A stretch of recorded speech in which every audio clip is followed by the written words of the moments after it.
A healthy and happy good morning to all my sweet Vivekians. So, welcome to the second part of social science class where we are studying about establishment of the company rule. So, children, we start with a quick recap of what we did in the last session. India in 1750, the empires, kingdoms during that time.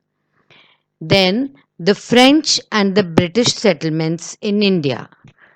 Then the arrival of EEIC. What is the full form of EEIC? East India Company, the English East India Company. Then the reason to obtain a charter from the Queen. Why was the charter obtained? To have good trade relations and good trade form in India.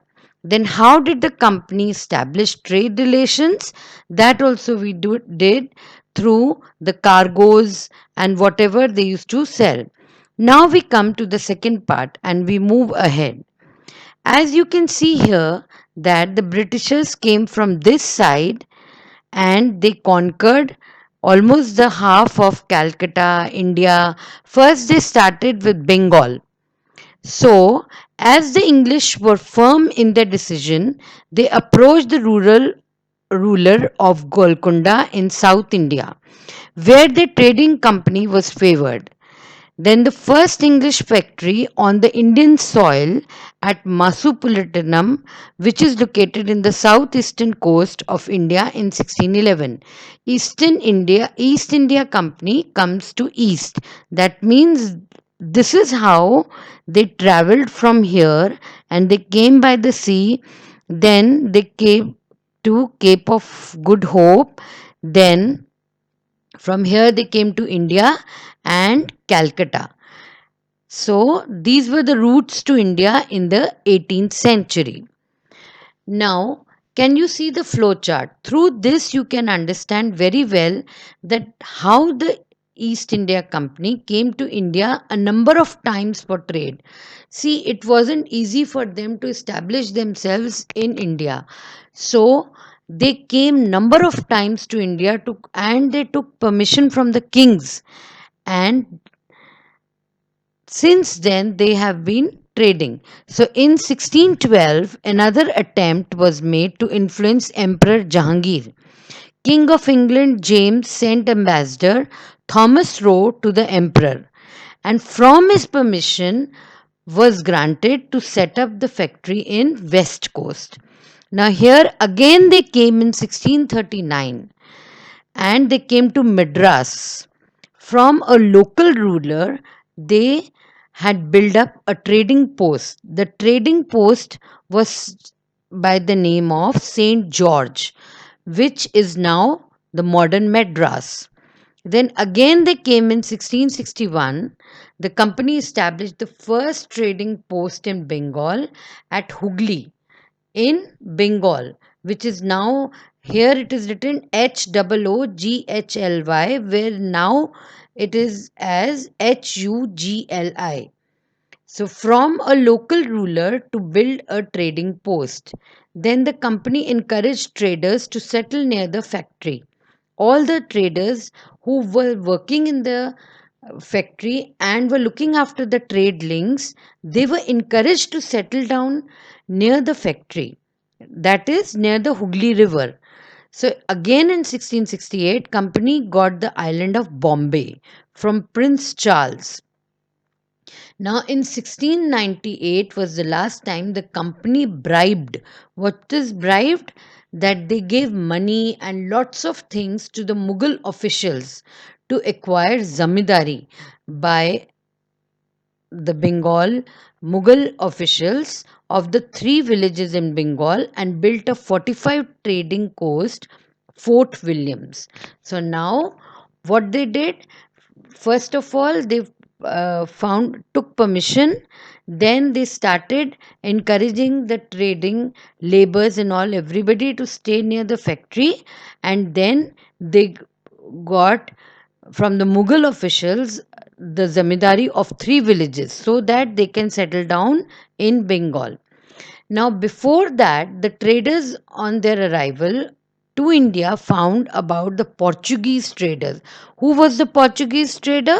He was Vasco da Gama, who was already established in the west coast of the subcontinent.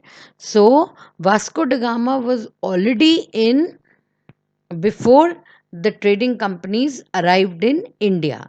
In 1498, as you know, the Portuguese Vasco da Gama found a new sea route to India. He came from a new sea route to India, and in the 17th century, the Dutch, Danish came to India, followed by the French in the later half. In the later half, what happened? That the French, the Danish, the Dutch, all of them they came to settle down. Thus, it became a havoc, and now all the trading companies were neck to neck in competition.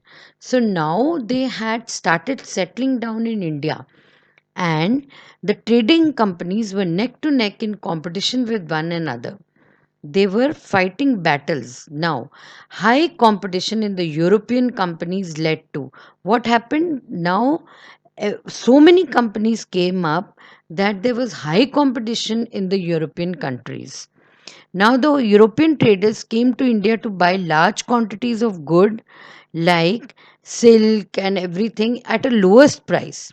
Thus, this increased their purchase price, therefore reducing the profits. That means at a very lower price, they started taking all the material, the cotton, the silk, the spices, and they started selling it as a high rate so that the profits can be in their pockets.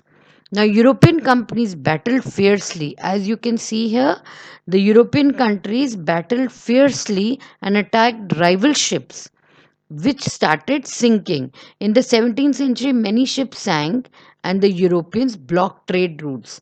Because of this, many trade routes were blocked.